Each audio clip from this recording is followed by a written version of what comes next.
Hello, welcome to another video. Preset deconstruction. Let's look at that. I think it's an important part of sound design and understanding synthesizers and understanding how to make noises, how to adjust the noises that you might select in the synthesizers. And it's just a very useful piece of knowledge to have, I think. So let's go through it. In the 50s and 60s, I believe, when Bob Moog was trying to work out how to do synthesizers and as a product and like what it was he'd captured, he'd send out lots of basic components to people, oscillators, envelopes, filters, VCA controllers, which are basically volume controllers, and other things like that. And after a while, I believe, the people at Moog asked these people who had received all these components or possibly bought them over the years, how they were setting them up most commonly. What was the most common method of them setting these oscillators and filters and things up? And they discovered there was a broad consensus that oscillators are fed into filters, which are then the output of the filter is then fed into a volume controller. And that's what we've got here. We have oscillators, which are different noises with rich harmonic content that you then stick through a filter to take away some of that rich harmonic content, or just to shape the sound in another way, which then goes into a volume output, an amplitude controller, a VCA, all these different names for these kinds of things. It's basically a volume control. And the other bit of a synthesizer, this is where the sound happens. This is where the sound starts here, gets affected here, and then again affected a little bit more here, and then it goes straight from the VCA, the amplitude controller, to the output. But with that, you need to be able to control these kinds of things. So how do you tell the oscillator what pitch to play? You attach a keyboard to it and you scale the information coming out the keyboard such that the oscillator plays the right note. So if you want to hit an F on the keyboard, an F comes out of the oscillator. With the filters and the amplitude controllers, you have a thing called an envelope. An envelope is just a control signal. It's like having your hand on a knob that you do the same movement every time the envelope is triggered. So this envelope, for example, could start high and end low. Let's just say that. And what that means is when a key is hit on the keyboard, the frequency of the filter is affected by the envelope. So it will start high and end low. That's kind of how that works. The same goes for the envelope 2 here, attached to the volume controller. So rather than the sound coming out of the filter just happening all the time, you attach an envelope to it and say, after a certain amount of time, which is the release knob, after you've let go of the key, the sound stops. And you can again say here how loud you want the sound to come in. If you have a slow attack, the sound will fade in slowly. If you have a fast attack and a fast decay down to a low sustain level, then you'll have a sharp chunk chunk sound. If you have a high sustain level, then the sound will just go bop, and depending on your attack and release settings, will either fade in or fade out slowly or quickly, depending on how you got it set. That's basically a synthesizer. This is kind of a Moog design of a synthesizer. Very basic, but it's very flexible. You can do loads of cool things with that, just as a principle. Most synthesizers now are a little bit more complex. There's another bit of this we should look at. It's just to make this kind of a little bit easier to visualize in your mind. These are control signals. These control knobs, features of these other parts of the synthesizer. We call them modulation sources because they modulate some parameter. Like in the filter, for example, we are modulating the frequency of the filter. In here, we are modulating the volume, the whole amplitude. And in the oscillator, this keyboard is modulating the pitch of the oscillator. So depending, if you hit a high note, it will play the oscillator back high. If you play a low note, it will play the oscillator back at a lower speed. So that's kind of a basic synthesizer.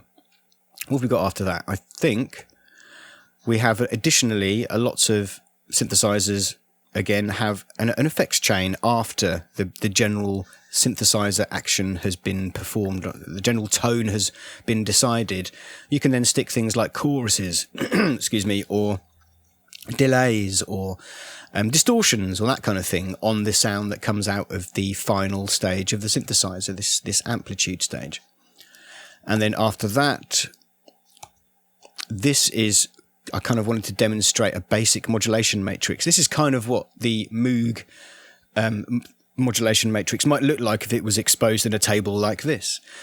So the envelope 1 is attached to only the filter frequency. And at this particular configuration, it's set to 10. Let's say the maximum is 100. So this is only going to affect the filter frequency a little bit. We have here an envelope 2. Just blow my mouse for luck. Envelope 2 is assigned to the output level. So this is the volume envelope. Or only ever attached to, well, this particular design of matrix. The envelope 2 is only ever going to affect the volume of the output.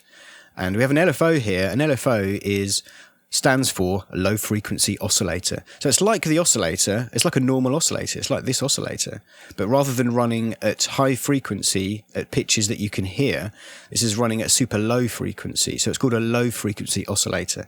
And we use those to control the signals.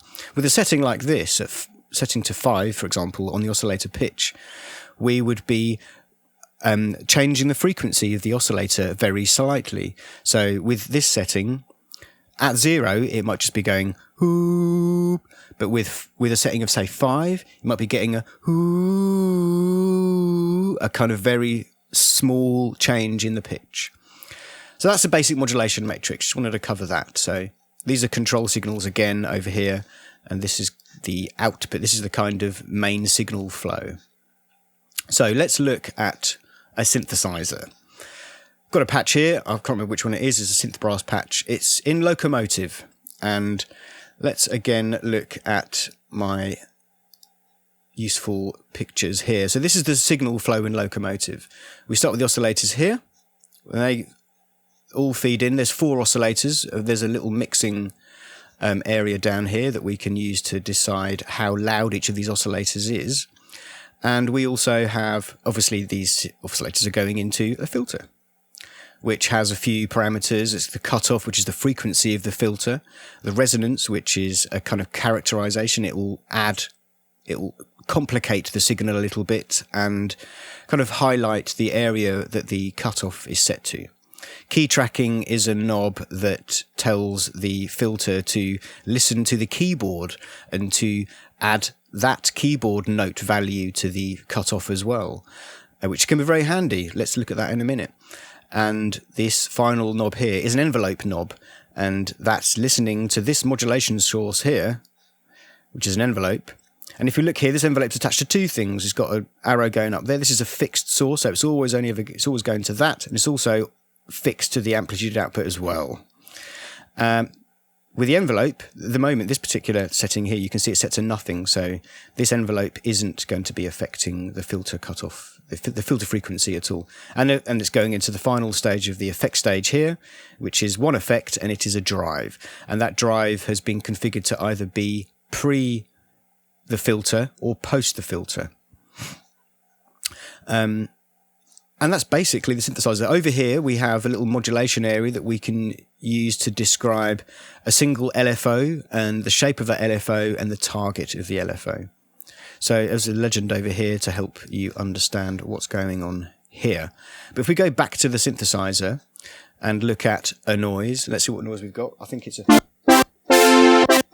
like a wicked 80s synth brass sound. So let's look at the sound. What have we got? My recommendation would be, when you're looking at these kinds of things, is to work back from the end. So let's look at the end of these kind of pictures here. We've got, like, this is the kind of how you might be thinking about it. So the last thing in the line are the effects. If we take the effects off, then we basically are hearing the synthesizer without the effects, which is cleaner, closer to the raw signal, closer to the initialization patch, if you will. So what have we got here? This particular patch has no drive pre or post. So there's no kind of effects going on. There's nothing here in the effects chain. So what are we looking at after that? We've got the filter.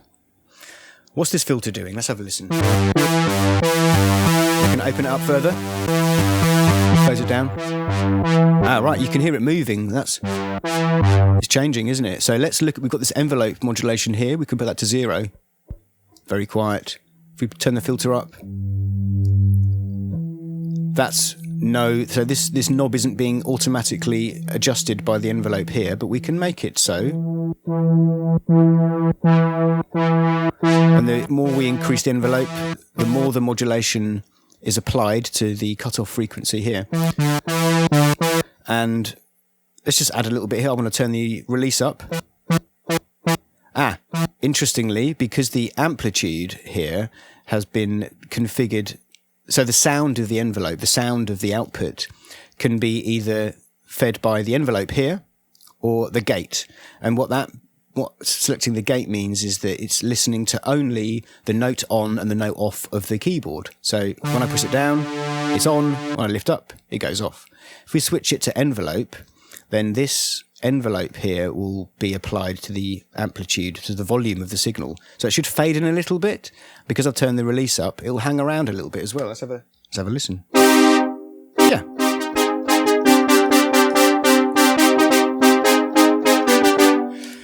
And we can turn that up to a long time. But because we're affecting both the frequency and of the filter and the amplitude output, the sound changes in a number of different ways, not just one way, because this modulation is applied to 2 different aspects of the sound, the cutoff and the volume. Nothing wrong with that. You can make wonderful noises with one single envelope attached to a number of different things. That's just the way some synthesizers are configured, and some noises are configured in synthesizers that may be more complicated than this. So we've looked at the filter here. Let's just leave that as it is. There we go. That's nice.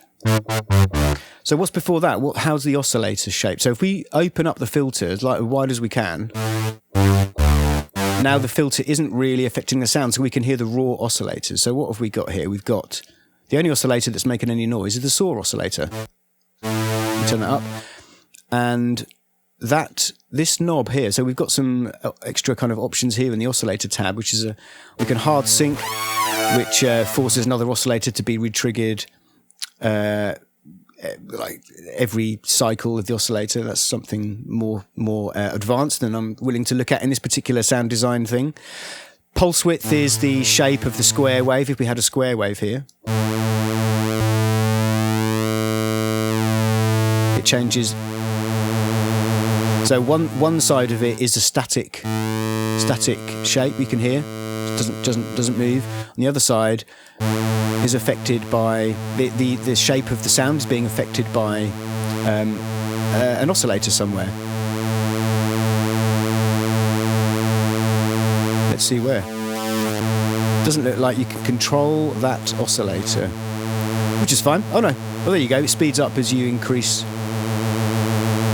that knob there.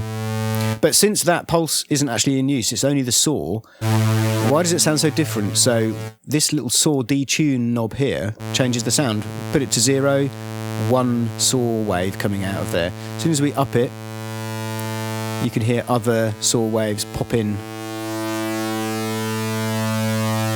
And the more we turn it up, the more kind of super saw-y it gets. I don't think that's the word, but I used it. How fat or wide does it go? Quite wide, quite fat. There's a lot of sawtooths there. So this particular sound, with the synth brass and the filter down, you can hear that all those detuned saw waves are now being cut off and filtered by the filter. And let's just see one more thing. Do we have anything attached to the modulation wheel? I'm turning the modulation wheel up, but there's no change. But that's fine, because some noises don't need it. Let's have another look at another random noise. I'm going to try and do 2 presets in each of these synthesizers and just see where we get. Ooh, that's an interesting noise. So what's going on here? Let's try and let's deconstruct this. How do they get that sound to disappear at the beginning and then come back in afterwards? Let's have a look. So again, let's look at the end of the chain. Any any effect on it? No, there's no drive there. So all of this sound is a product of envelopes. It's a product of the way the envelopes have been configured. So let's start at the end. The amplitude envelope, which is obviously this same envelope here, that's the one that's active. So it's fading in a little bit and bringing the volume down to 0. If I hold the note down, brings the note down to 0 volume. So let's play with this decay line and see what happens to the sound. Oh, it's kind of speeding up that whole lift part of the sound.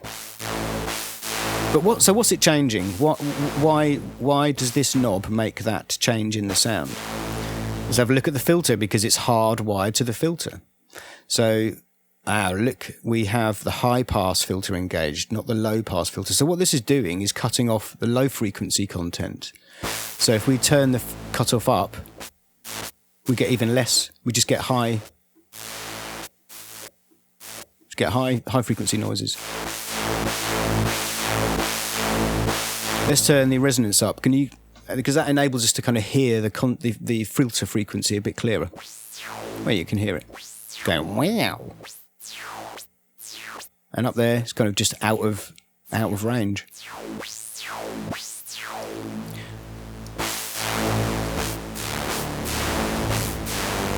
So the filter's being pushed up quite high, and because we are high passing the signal disappears a little bit because the content of the signal stops above a certain level, so it appears to go silent. Let's have just look at the other parameters here. What have we got? Key tracking is set to 0, and so the filter isn't being affected by which notes I play on the keyboard. And we've got the envelope set to, well, not quite maximum. It's kind of, what do you say, 3/4 or so. And let's just turn that down, see what happens to the sound. Oh, it doesn't appear to disappear as quickly. At maximum, sounds to disappear quite quickly. Let's put it at 0. So that's the sound without any filter movement. If we slowly increase.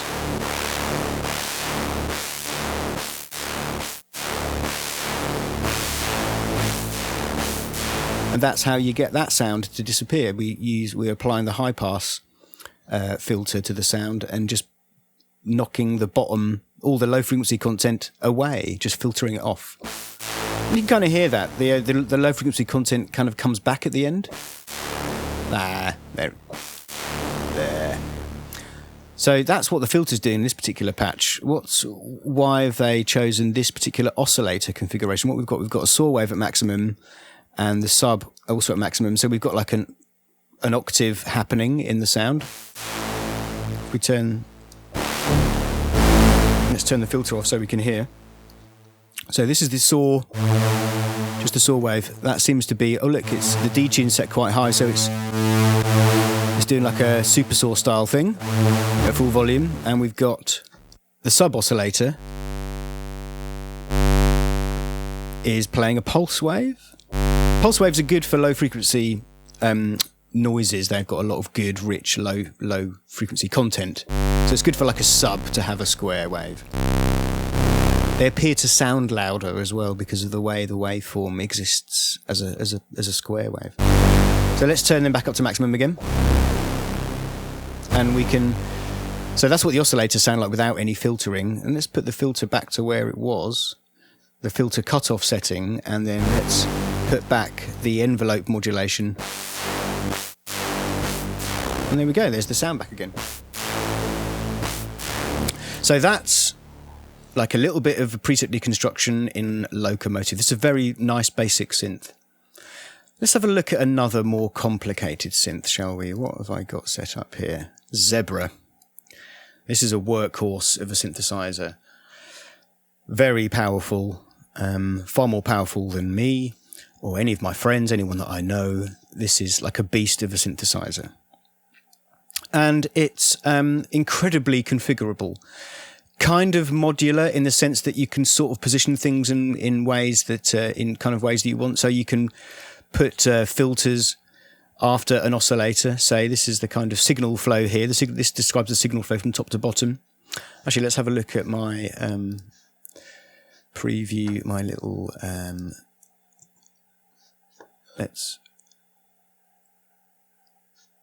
So the signal flow in Zebra is this, ultimately.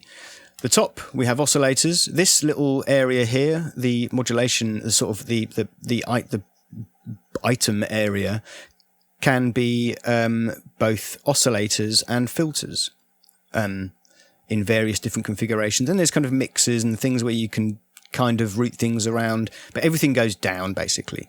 You don't always have to have the filters after the oscillators. You can have a filter, you can have an oscillator, then a filter, another oscillator after that again, and mix them together. It's very, very powerful little tool.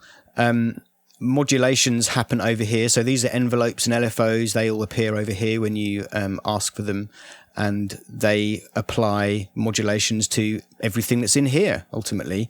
And some other stuff down here. You can modulate other things in the signal flow chain, but mostly you'll be modulating these parts of the synthesizer to change your noises.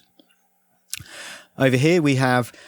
So modulations, some of them are fixed. So some of the oscillators, for example, here we have an oscillator in Zebra, and we have the wave knob here, which describes which position of the wavetable we are using.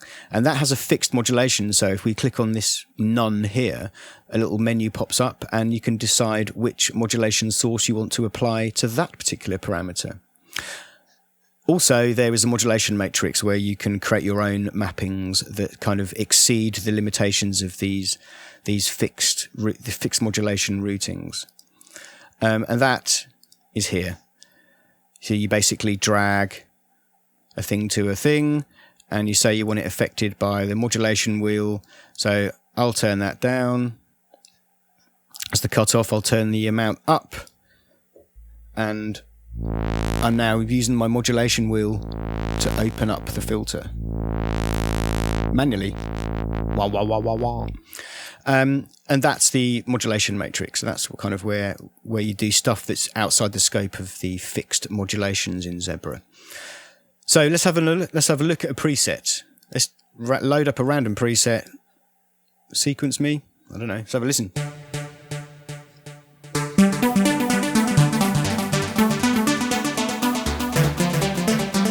That's nice. It's got some nice delays on it, some nice synth sound.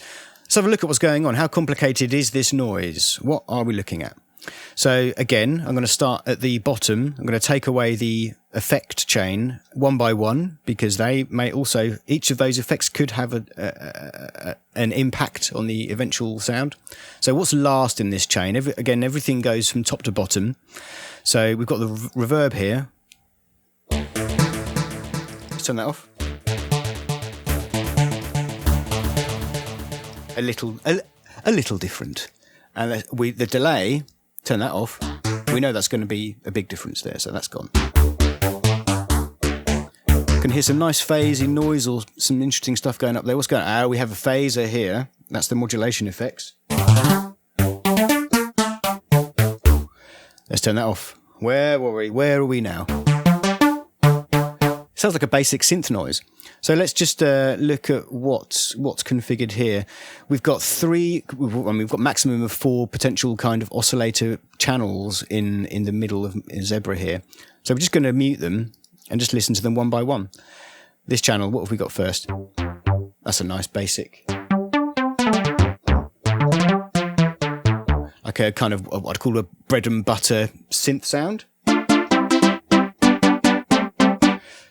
That's nice. Let's have a look at the oscillator here. What have we got? It's running in quad mode. So there are four oscillators with, we've got oscillate one here, and the shape they're using without any, there's no modulation going on this wavetable here, on this wavetable knob here. So this is the shape that oscillator one is.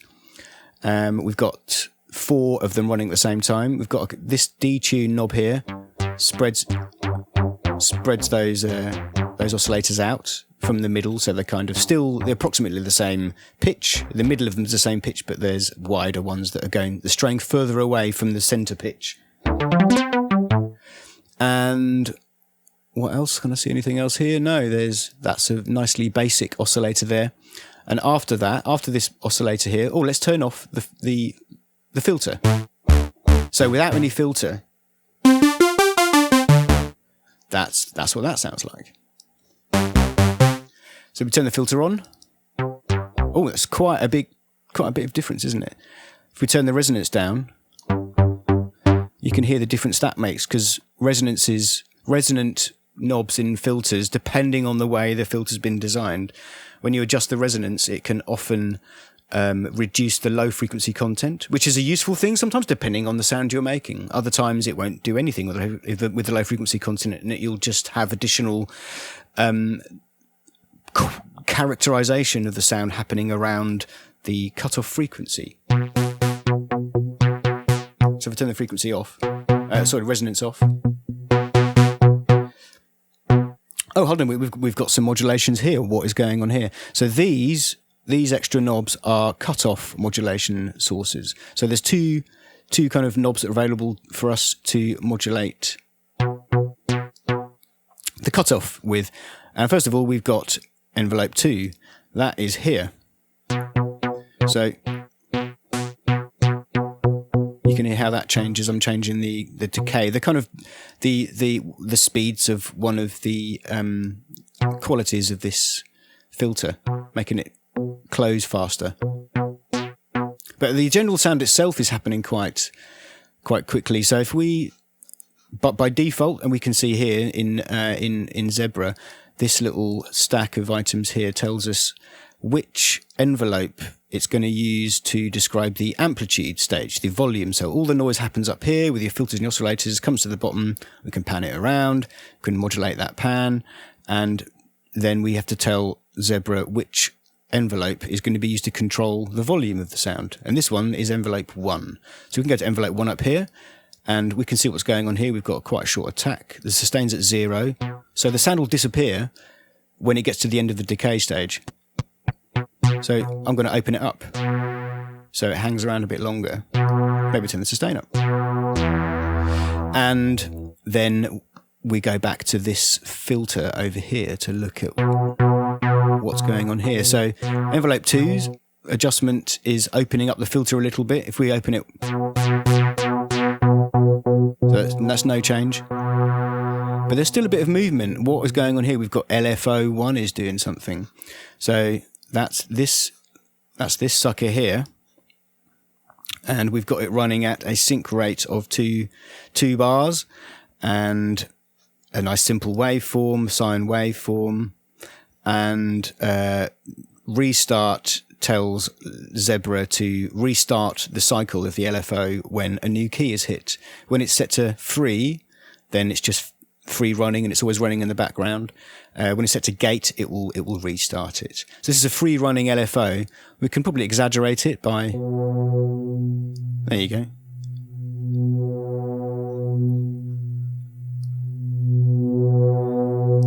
We can speed it up.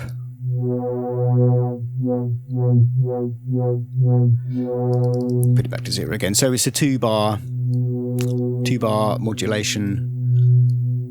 We can turn the envelope up as well and get that sound back to how it was.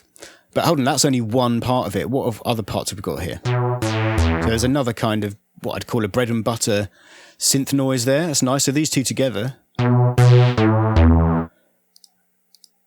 Let's have a look at what's going on here. Let's open up the cutoff.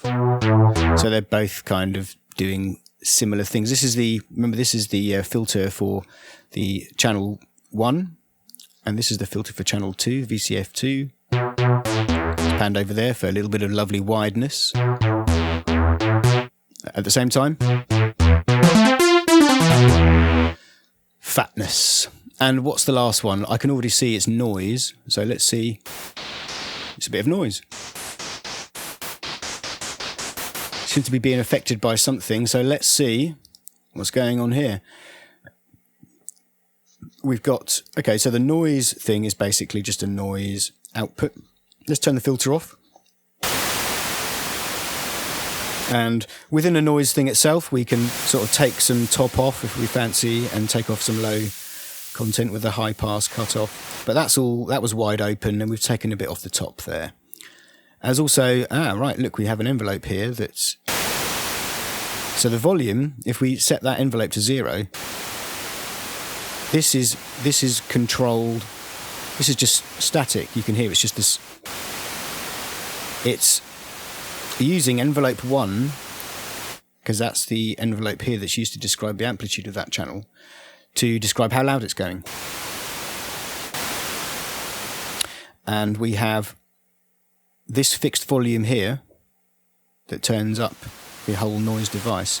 We also have this additional number here, this additional modulation here. So this is modulating the volume from envelope 1 inversely, which in my mind, what we're doing is taking away the impact of the envelope on the sound, so that it's kind of steady. You can even see that with the signal here. It remains relatively steady. If I pull it back a little bit, it might just actually not move at all. There you go. But if I put it back to 0, you can see it gets a bit louder, it starts loud and then settles a little bit. So that's a little bit of noise in the sound. And what have we got for the filter? This is doing a low pass, and we have another LFO here. Adjusting that, we've got quite a high resonance on there. You can hear that movement that's happening up the top there. If I were to pull the frequency of the cutoff lower, you can't really hear what it's doing. It sounds like wind outside. But because the noise has got such a lot of interesting stuff happening in the high frequency area, that high resonating value here and the high cutoff frequency is kind of exaggerating that kind of stuff. You can hear that, which probably explains the sound that the phaser is affecting, because the phaser in that last stage seems to be affecting the noise. So let's turn all these back on again and go back to the main output here and put the mod effects on. We've got this in phaser mode. You can hear the phaser. It's doing lovely phasery stuff. Back to the delay, turn the delay on.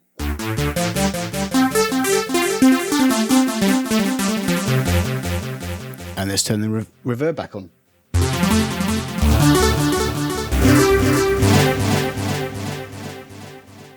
And that's a preset in Zebra, deconstructed and rebuilt again. Okay, let's look at Serum. Serum's a very popular synth in the world of electronic music making. And I believe there's a Serum 2 happening quite soon, which should be interesting and probably very, very popular. But this is the old Serum, the classic, not old, it's the current Serum that everyone can use. So let's have a quick overview look at the signal flow. So apologies for the super blurry output, but there we are. So what have we got here? We've got the oscillators up here. They make the noises. They get fed into the filter. A single filter, I might add. A lot of people have complained about a single digital clean filter in the synthesizer, but it's a very, very popular synth, so don't be put off by a synth that might only have one filter in its signal flow. And we have the modulation, well, the envelopes and etc. down here, clickable by these little knobs here. So that's envelope 1, probably the amplitude envelope by default.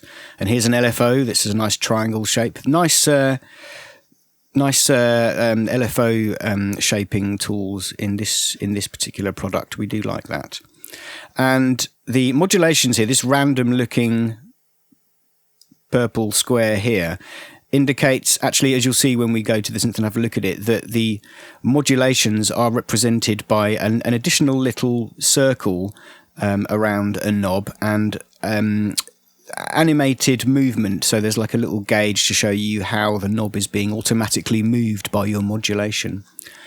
And the matrix as well. I've got this thing up here circled, purpled, because that's another place where you would apply matrix modulations that are beyond the ability, because this is matrix, this modulation, the ability to modulate stuff in Serum is kind of a click and drag to where you want it. So you kind of click an envelope and you drag it over to your knob, and then you say how wide you want the modulation to be, how wide you want the depth of the modulation to be. It's kind of simple. People love this kind of graphical style modulation stuff, but they also like the feedback, the visual feedback that you don't get in Zebra, for example, and for in Lokomotiv. And then so we can see the signal here, and so we have the oscillators, we're going into the filter, and then we go out of the filter with this red line into the effects chain, which is another screen. We don't need to see that here, but it's all the sound goes through an effects chain with loads of effects in it, distortions, reverbs, and phasers, and this kind of thing. And you can move the order of those things around. It's all quite fun. It's all very fun. So that's the kind of general signal flow of Serum. Let's pick a random preset. I wish I could actually pick a random preset. Let's just go for this. I don't know. Let's have a listen. That's kind of nice. Sounds like a muted bass guitar. That's what it's called, incidentally. Oh, there's some text here. Velocity-enabled mute bass guitar. So if I press it lightly, you can hear the filter is kind of closer. It's closer. It's closing a lot quicker, and it's not as bright. The sound isn't as bright than when you do a heavy velocity note. So let's have a look at what we got here. Let's go from the end here. Let's look at that. So what's last? Again, is the effects. So let's have a look at the effects here. What have we got here? We've got a load of effects in a row, and the order of these effects makes a huge difference to the end result of the sound. So let's have a look. What have we got? Handily, the effect chain contains everything that I need, and I can just turn them off as I don't need them. They've been enabled over here and positioned in order over here, but I can turn them off over here. So let's turn the delay off. Oh, it's a very quiet little thing. There we go, little surround. Turn it off. Gone. This compressor looks like it's not doing that much. Turn it off. It's just it's just giving it a little bit of bite, letting the initial bit of the sound come through, letting the transient come through, because we've got like a 100 millisecond attack. But we can bring that, take the threshold down to hear what it's doing more. But there you go. Take the compressor off. The sound doesn't get compressed. What have we got here? We've got an EQ that's got a couple of little peaks in it. You can hear what they do. I can also see a little bit of modulation here. Look, this gain. The gain on here, we've got a modulation here in this effect here. So let's have a look. I mean, I'm thinking it's velocity, actually. Isn't it? Yeah, it's velocity. So the louder we hit, look, you can see this little blue dot here that indicates the current position of the knob. At low velocity, it doesn't move. At high velocity, it's at the end of this scale here. We can change that by making, and you can even see the feedback here. Low velocity, high velocity. So there you go, that's changing. That's adding a little bit of interesting body into that noise, isn't it? What have we got here? We've got a filter, but it's set to like a phaser sound. So let's have a listen to that. You can I can hear it phasing stuff. If we turn the resonance up, it will kind of become normally a lot richer. Up here. Or you can hear the kind of phase interference of the sound with a high resonance. You go wah wah wah down down down down. Can exaggerate it with more notches in the phaser.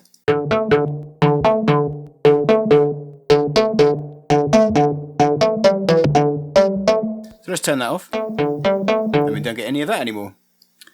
What we've got up here, there's loads. This is an enormous effects chain. Enormous effects chain, but that's good. That's nothing wrong with that. It's how we make an interesting sound. So we've got a chorus on it as well. It seems to be very subtly kind of widening the sound. Let's have a look at the completely wet signal. Oh, Interesting. Quite dry. We've got a filter on it here. Interesting. So we can filter the chorus, which is why it kind of doesn't sound too chorusy.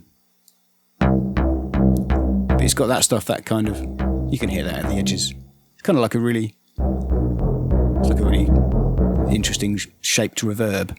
But because it's a chorus, it's just a couple of delay lines being twisted up and down, so it's pitching around very slightly, and we've got a little feedback going back into the signal again to kind of add a bit more colour, and we've got this filter. So it's only the low stuff is being chorused and wide, which is handy for kind of thickness you might be looking for in a sound. Let's take it off. All that other stuff's gone. What have we got here? We've got a distortion. What's that drop down there? I wonder. Oh, just presets.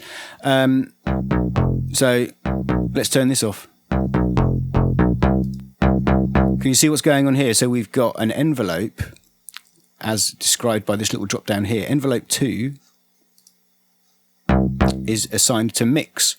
So let's just make that maximum.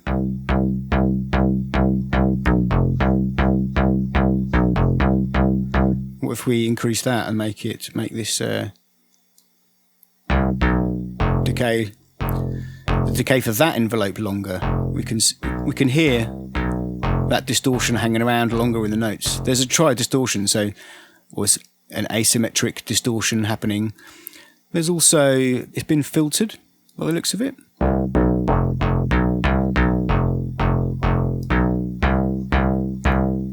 So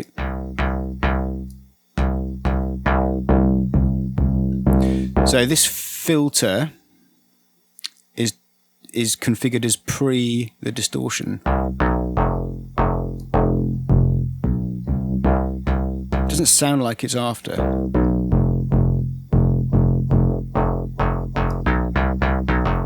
So we've still got this modulation on the dry without any of the distortion being fed into it. It's just that.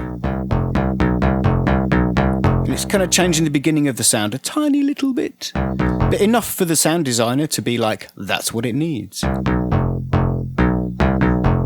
Another distortion sounds a bit different.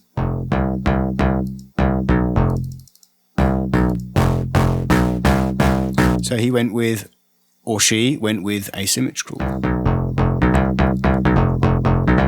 Which I think an asymmetrical distortion might give you more even harmonics, which means it will be kind of richer and not kind of squarey, let's say, like a square waveform. But anyway, let's turn that off.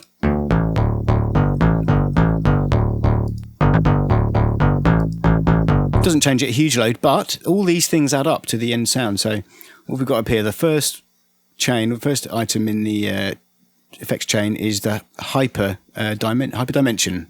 Oh, it's two different things. It's hyper and a dimension. Turn it off. The sound is completely mono. Turn it on. I mean, we can see from the signal that there's some differences in the sides. And if we just turn the mix up on, say, the dimension, that's what it is. We can hear like a dimension. I think this is based on the Dimension D kind of thing from Roland, which was a rack mount / pedal thing from the 80s, I suppose. But it had a kind of cleverly designed chorus effect that you couldn't really hear, basically. It's this kind of staticky width that had very subtle movement, but was used a lot. You'll hear it all over 80s. Sounds great for guitar and synthesizers and that kind of thing. But that's what that is. So that's kind of, we can turn that dimension down a bit. It might be that. I can't think of any other reason why they would call a thing dimension other than it being related to phased delays. That makes sense. So it's adding kind of width with affected delay lines. So we put that down to, I think it was kind of been that far. But then what we've got here, let's turn that down and we'll listen to the hyper stuff. So this is interesting. We've got a real little retrigger switch here because this will be doing something with delay lines. And when you do things with delay lines, to do things like choruses or make things wider, you need a little buffer to fill before the sound happens. And if you have a large kind of effect that you want to add into the sound, so you've got an effect that needs a large delay buffer to do the sound with, like a deep D tune, you might be needing to store a little bit of sound in the buffer and then pitching it up really quickly. But you need this buffer to be filled first. And if you are like a chorus pedal, if you have a chorus effect with a big delay that's being adjusted to make the chorus sound, you'll need the delay signal will be delayed before it's filled, so you'll get a kind of flamming effect, which isn't what you want. Ideally, you want the chorus to happen now. So this little switch here, which looks like a read trigger, which is what it's called, read trigger, looks like it will kind of restart these buffers, so you don't get like weird delays and flamming of the sound. They just all kind of happen together. That's great. We've got a unison function here as well. It looks like that just, you can add as many kind of these multiple delay lines up to, I don't know, 7 to give you the detuned sound. Let's...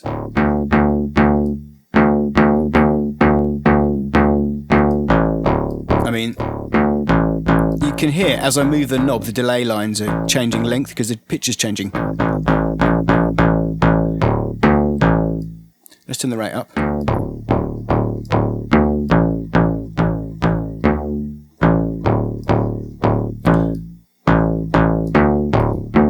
Oh, you can hear there's an extreme kind of all 6 delay lines being wobbled quite quickly by this rate parameter. But because we've got retrigger on, you can hear it kind of as a little click. Without it, we just get this kind of like a continuous kind of chorus effect. We turn it on, and it adds a kind of same kind of thing as you might have with an oscillator that might get reset to the same position every time you click a note. Kind of clickiness. So anyway, that's what that is. Let's put that back to what it was, which I think was here. Turn that off. Now we're back to a very basic sound. So what is the basic sound? Let's have a look. That's the amplitude envelope here.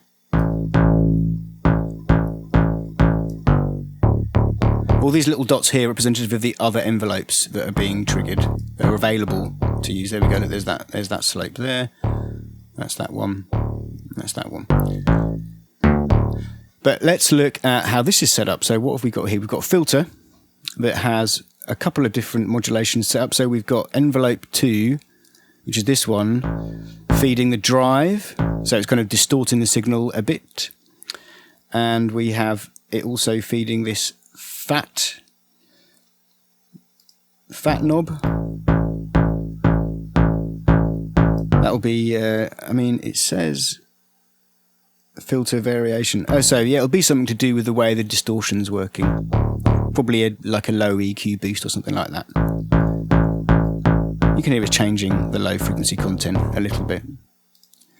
And we have 2 other modulation setups here with, these are all envelope 2, I think. Yeah, envelope 2. Envelope 2. So the cutoff is being managed by this envelope again, and as is the resonance, which is an interesting. So it peaks up a little bit when the signal, when the note kind of hits, and then it kind of backs off a little bit. Interesting sound design choices. So let's turn that filter off because we've explored what that's doing now, and we've got 2 oscillators here. Let's just listen to oscillator A first.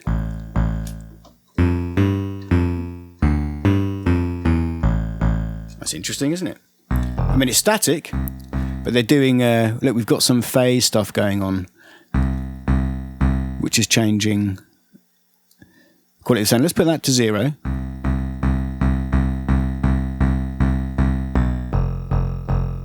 On its own,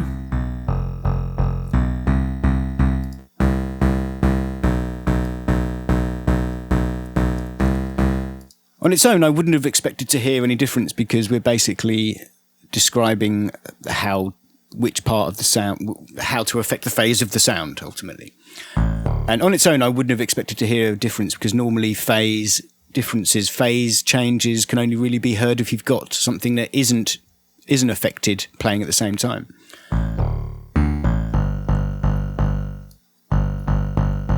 But there's something going on there. It's very subtle. But we've got, so it's one waveform being subtly affected by this phase. Oh, it's the initial phase. So I don't know why you would, just seeing if it's affected by anything else. No, there's only one modulation on it, and that's the envelope 2. Which is odd because it's not really going to be... So this is what you discover when you're doing these preset deconstructions. You might find that the designer just added stuff because it was part of a previous other sound that worked, and he forgot to take it off for another sound. So in reality, I'm not sure this is doing anything. All it's doing is changing the initial phase state. And it's going to be exactly the same every time because the envelope's hitting the same point. It's not being affected by velocity or anything like that. So there's no way for that value to change. So that's going to be the same value. Like this is kind of redundant. This could be set to remove that, and we just put that up there. That basically is the same thing as what was set up. Anyway, let's look at the other oscillator. That's just a nice regular saw, but what does it sound so weird? What is going on here? Look, we've got a couple of other things going on here. We've got the other layers. So we've got a sub layer. Let's turn that off. And we've got a noise layer. Let's turn that off. So this oscillator isn't very loud, and I wonder why that is, because the level is set to 0. So it's not doing anything. That could as well be turned off, unless it's not a source of a modulation or anything. So that's that oscillator. Let's turn that off. What have we got here? Sub. So a sine, a lovely sine, and set an octave below the regular oscillator. Here's the difference. There we go. No sub. Sub makes a difference.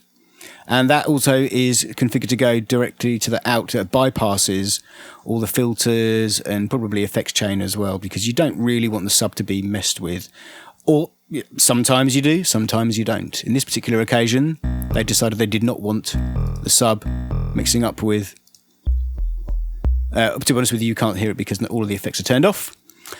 But the sub should be going to the output clean if you want a nice clean, clear sub. And we've got another noise here. This is the noise kind of oscillator. Normally you'll be loading in like waveforms and that kind of thing. So what is this? Oh. So no other oscillators are running. They've got a sound coming out of here. It's tracked to the pitch as well.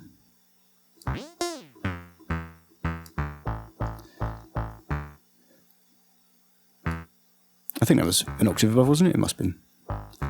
And we've got some other options here that haven't been affected. The only thing that's being modulated here is the volume, and that's coming from, again, envelope 2. So yeah, let's put everything back on again. One by one, maybe. There's the sub.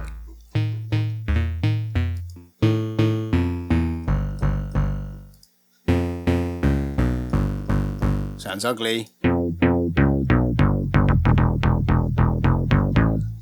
This might not go back to exact same noise because I've changed a few knobs here, but let's see what happens. Add the hyper, add the distortion, chorus. Did I turn that up? Maybe I turned it up. That filter, I think it was on a negative minus, I think it was that, wasn't it? And we've got EQ, that little pokey bit there, and this other little static bit here that's kind of been configured. Compressor. And the final delay. Let's just go back to it. Yeah, I did mess with things. There you go. That's a Serum preset deconstructed. I hope that helped a little bit. Maybe do some more another time. Next, I have Alchemy. This is a Logic synthesizer. Very, very complicated. It's not very complicated. It's still the basic run-through of what you normally expect out of one of these things. So let's have a look for, where's the Alchemy signal flow. So it's basically the same. All of these synthesizers have standards to a degree. You make a noise, you put it into a filter to take some of the sound away, and then you put it through an effects chain. That's basically most synthesizers. So same here, we've got oscillator up here, up to 4 oscillators, all doing crazy different things, going into 2 different filters that can be sent to effects chains or not, and then which is why these 2 arrows are going down here, and then it comes out of the effects chain to the main out, which is the main out up here.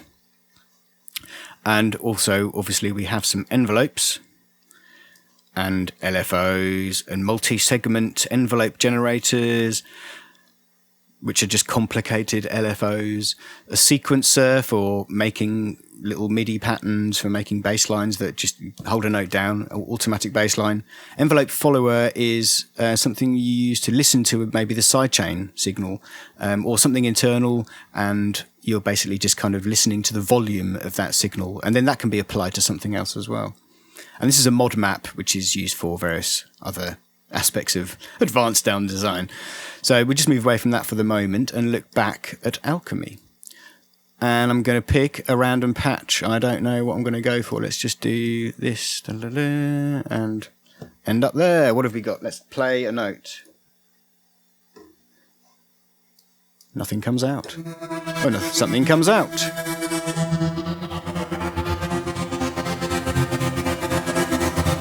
Nice. A stuttered kind of layered techno pad called Sweep Shuffle.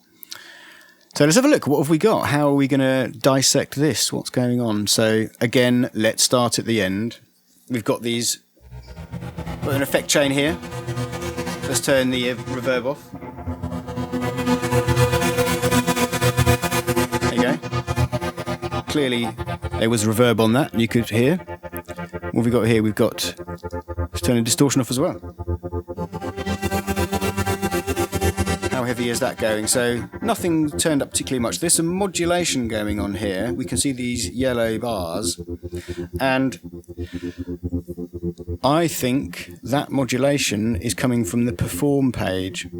Yes, so I mean Alchemy's very complicated and has lots of different ways of modulating. Why is that not gonna? They're not shutting up. Let's go back to it. And there's like, we've had this kind of performance thing here, which ultimately it has 8 values in each of these slots, and those 8 values can be attached to these knobs here. This is a kind of simple way of doing it. They're attached to these knobs here, and these knobs are then attached to parts of the synthesizer. And you can see, for example, this is envelope 1, which is normally the amplitude, the volume envelope. And what we've got here is, you can see the whole thing is changing scale based on which of these kind of presets are being selected. So different sounds are available. So let's just go through these. It sounds like it would have had less reverb on it. And a filter comes in. We can see that if we look up the top here. We've got this. This is the filter. Turn it off. Or turn it on. And you can see those values change. You see the cutoff goes down and the resonance goes up. And it's related to these 2 here. So there's a cutoff here and the resonance here. And that's what's changing. Probably too noisy through the microphone. And then we can change it to bright again. And there's these attached to these XY pads as well that are applied to various different things. So you can see what's going on. This is basically a really complex kind of chain of modulation connections and control is pretty nuts. This very, very... It was a highly regarded synth before Apple purchased it and incorporated Camel Audio's technology into Apple products. Everyone loved it. This is a really nice version of it, though. It's kind of been cleaned up. There's some things missing, but they've also added some cool things. Anyway, let's get back to preset deconstruction. So where are we? Let's go back here to the kind of to the main sound and turn off acoustic reverb and distortion. So now it doesn't sound that much different. So where do we go next? Let's have a look. What do we normally do? We look at the filter. So let's turn the filter off. Doesn't seem that different.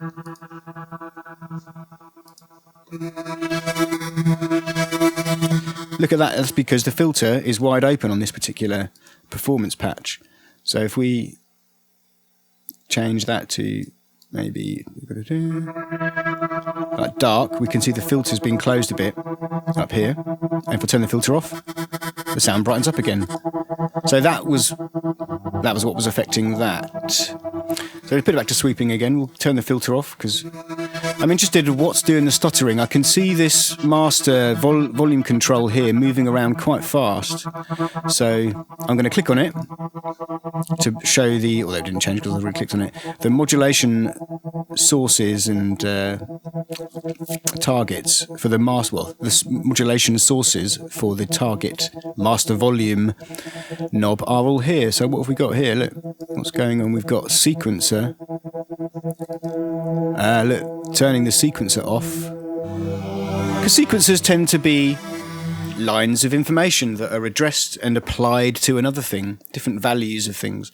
So it sounds like sequencer 1 is doing something to the volume. So let's have a look at sequencer 1. Oh, look.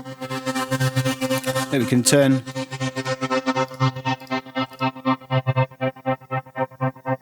them off. Turn them on.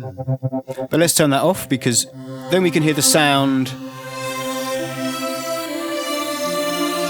in its kind of, in a slightly purer form.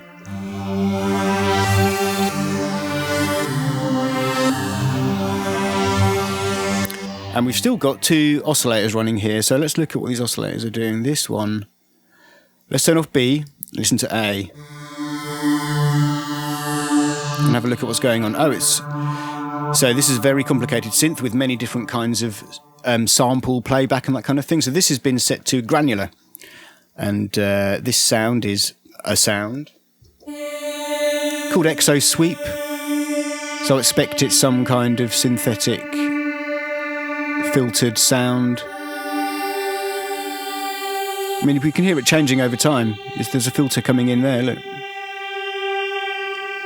So I expect the sound has some movement within it, which means we can ask the granular part of this synthesizer to move through the sound.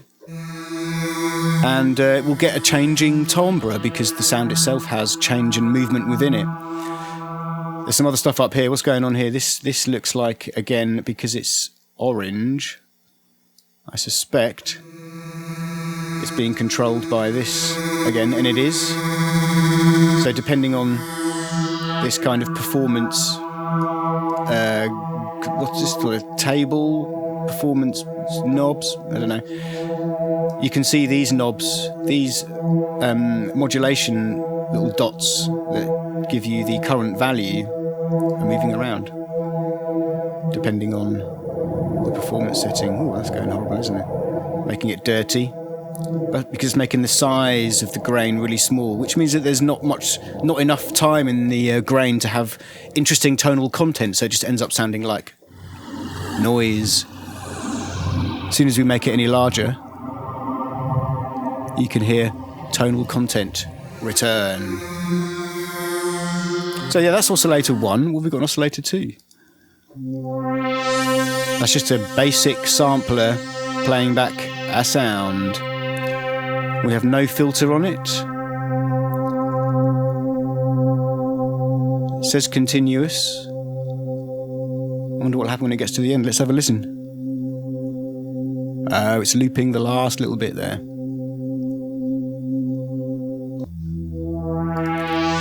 That volume knob is... Oh, look, listen, so it stops. That sound stops instantly. No release. Well, I turned the release up.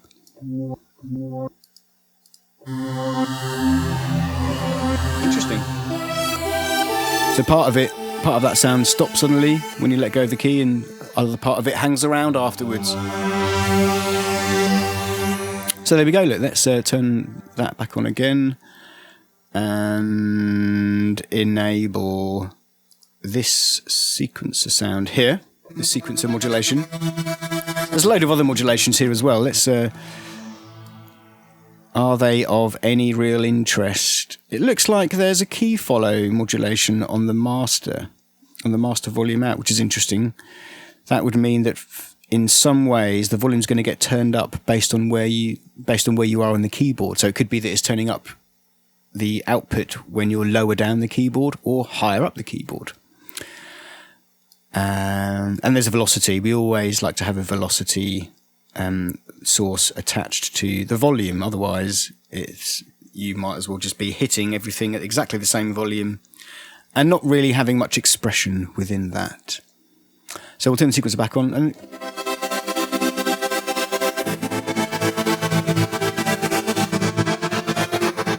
And I think we should probably put the effects back on again.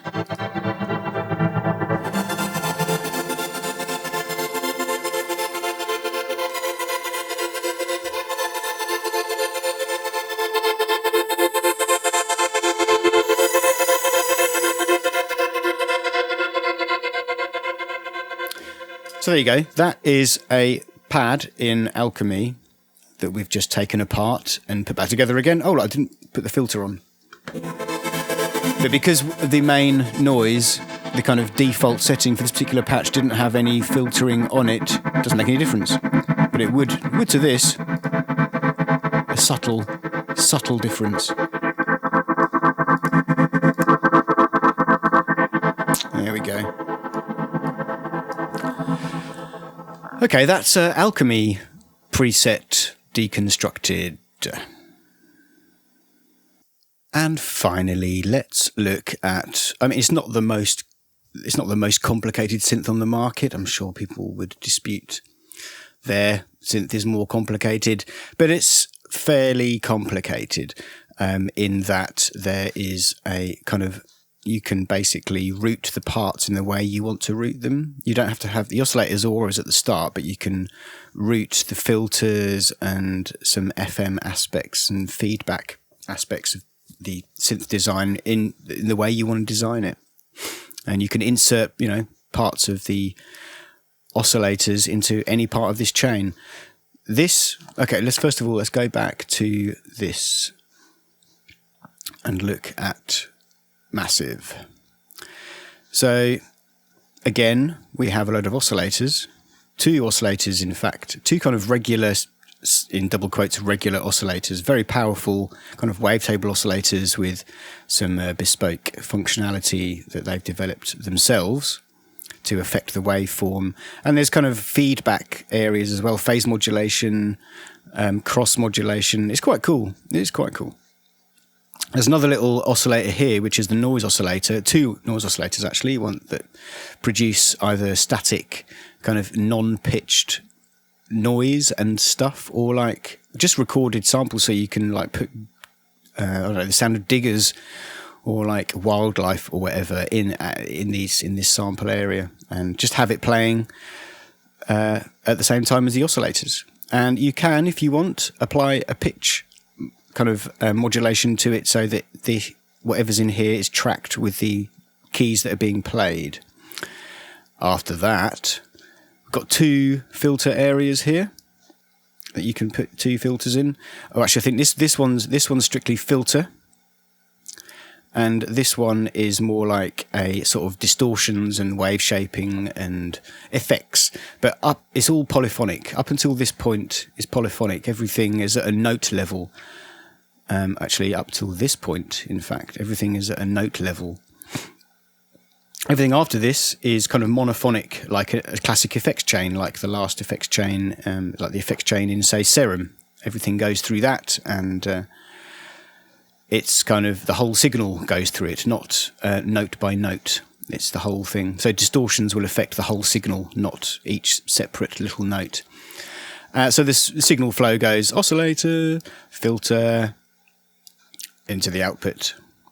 And we have down here envelopes and LFOs for affecting stuff. And you can see here, for example, this envelope here. Well, this isn't the actual configuration of this patch, but the modulations represented by the envelopes, the modulations applied by the envelopes are represented by red values and kind of shapes around the edge of the dial, which we'll see when we load a patch up and deconstruct it.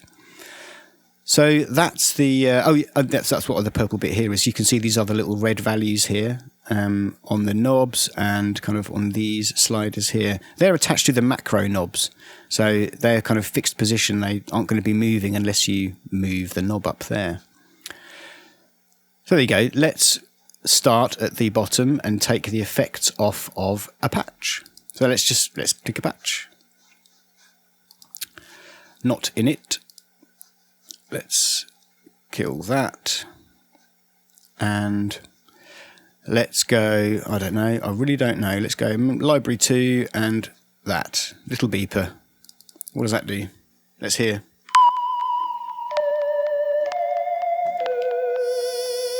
I'm opening the modulation wheel for an extra bit of sound. Okay. That's an interesting sound. Let's have a look at how that has been built. So we'll go to this routing display first, because we can see the kind of routing of all the of the entire kind of this particular patch.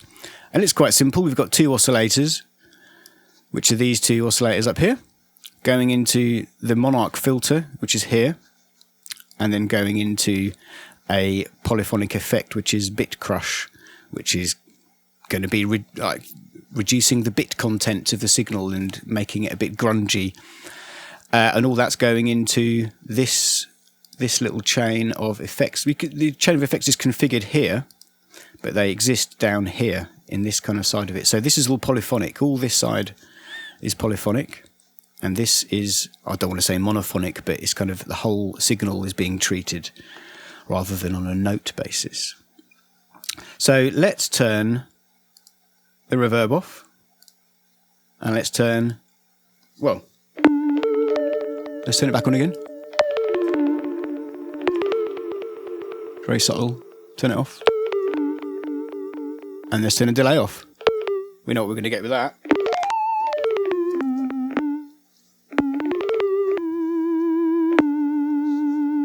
Wibbly wobbly. So where are we going next? Let's have a look at this little kind of distortion effect thing here. We're going to work back from the end as normal. And what is this? This is a macro, I think. Is that a macro knob? Yes. Where are we looking? Oh, no, it's a modulation wheel. So that M is for modulation wheel up here. So if we look up here, in the top left corner, we can see that when I turn my modulation wheel up, this little thing goes up. And it's called crush. We have to name these little things as you desire. But that's called crush. And that's what this is doing. This is crushing the signal. So even though that's attached to the mix, it's not attached to crush. It's the crush mix. So if I play...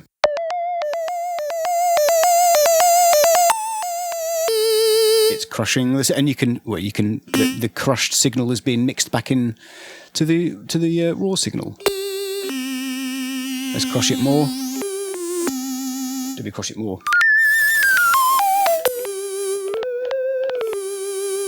Nice.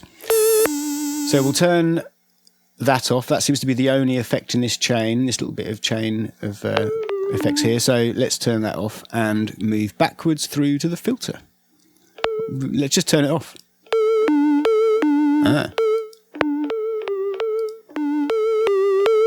Big difference. So we're getting a bit of gain because this gain is being lifted a bit, and we're taking the top end off. This number here, this red 4 here, represents this macro knob here. So that's opening that up a little bit. And we've got E2 here, which stands for envelope 2, which is this one. So if we click on that, we can see this envelope here is affecting the frequency of this cutoff. So let's turn it up. Or just slow down the envelope. So you can hear that. That's the decay of that envelope. And the faster it goes, the less it appears a thing. The faster it is, the more of a click it is.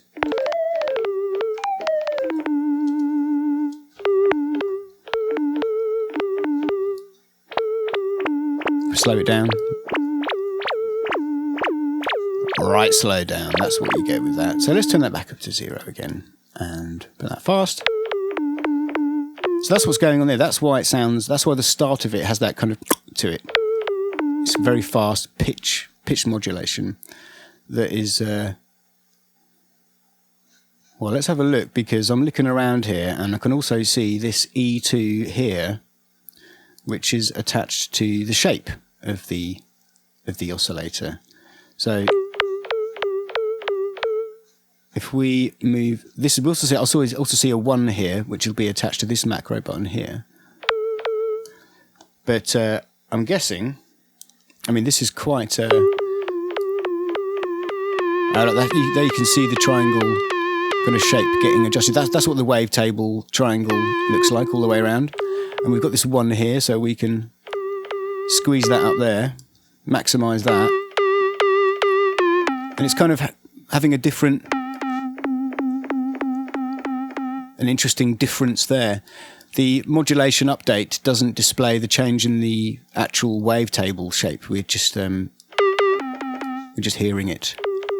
But that's a lot darker at position 1 and brighter at the end, which doesn't surprise me, because if we look at that, that's quite thin, that's quite wide and fatty. So that's that, but I'm still getting a pitch modulation here. So I can see this here, this envelope 2 here is attached to, again, this is envelope 2. This is pitching the sound around 40 semitones. 40 semitones. Semitones. Let's turn that down. See what difference it makes. There you go, that's no. But because it had that, the sound designer decided that that was the right value. That's why that sounds like that. What we've got here, LFO4, which is this one here, this shape here, is attached to also the pitch modulation of this note. So I expect if we turn it up, we get that. So let's put it back to, that's why that sounds like it's wobbling around a little bit.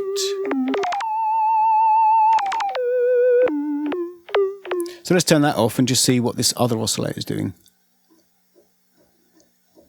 Nothing. Because the level was turned down. See this 3 here? This means macro knob 3 up here. So there's nothing there. It's being quiet. It's not doing anything. And what I'm going to look for as well is if there's any modulations happening here. So this, let's have a look at the routing here. If oscillator 2 was being fed into either FM or this feedback line, then it would be affecting this sound. But it isn't.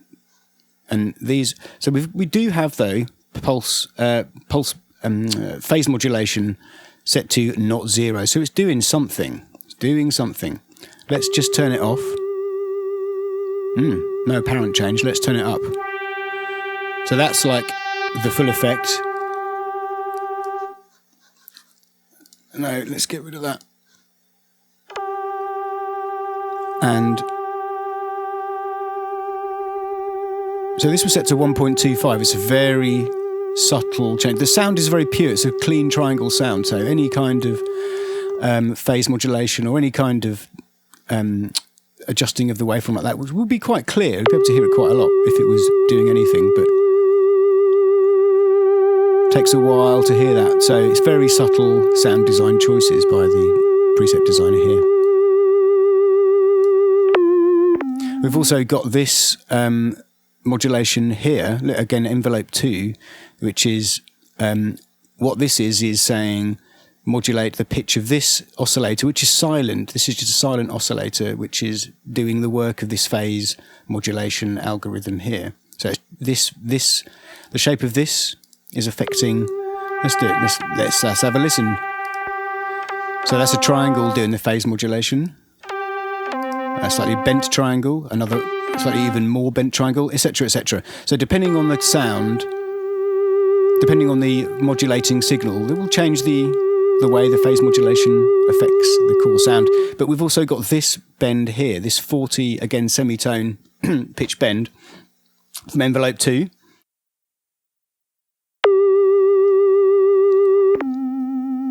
And if we turn that down, I mean, we can't really hear it, but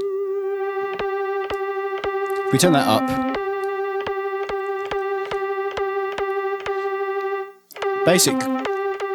basically what this is doing is matching the phase modulation kind of side oscillator that we can't really hear with the way that the oscillator that we can hear is changing pitch. So they're both pitched 40 semitones up, being affected by envelope 2.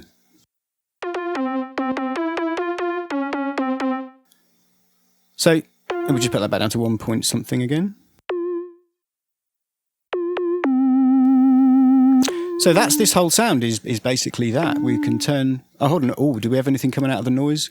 Oh, we can see from the routing the noise oscillators are not connected. It was just like two oscillators going into a filter, out of the bit crusher, into an effects chain. So let's put everything back on again. Not that one was doing anything. We've got the filter on. Let's turn the bit...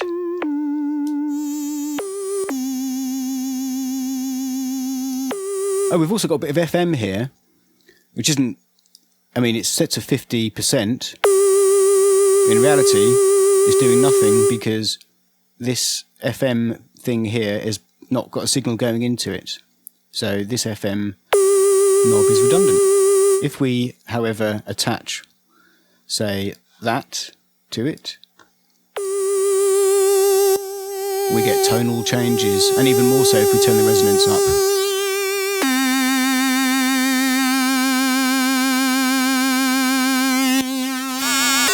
Craziness, wonderful craziness. But that was never connected, so that was never meant to be. So let's just put back this chain of effects. Again, we've put the bit crusher back, and we've taken off. Did we take off that? No. Let's double click that. So now the FM knob is doing nothing. Turn the resonance down.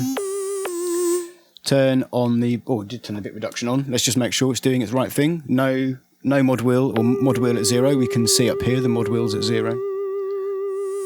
Turn it up. We get nastiness. Nasty. And there are no other effects here, so they can remain off. Let's turn on the delay. And the reverb.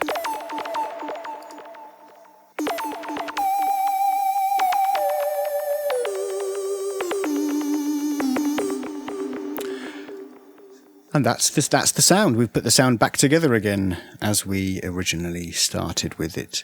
But yeah, so that's a Massive X preset deconstruction. Obviously, that's just one preset. But I hope it gives you an idea of how you might approach this task if you're looking to understand how to do sound design. Work from the end, work from the bottom, work from the last thing in the chain of your synthesizer patch, and you'll be able to understand what each part of that chain is doing, how all the different decisions add up to make your sound at the end, how all the different knobs can affect each other, how the different changes in the sound add up to larger changes in the sound later on. I think that Serum patch with the enormous chain of effects is a good example of that. So yes, thank you for watching. Let me know if you want this to be a focus of any particular synth that you have, and I will do my best to get the synth and demonstrate a synthetic preset breakdown deconstruction video. So thanks for watching. Make some noises. Have a lovely day.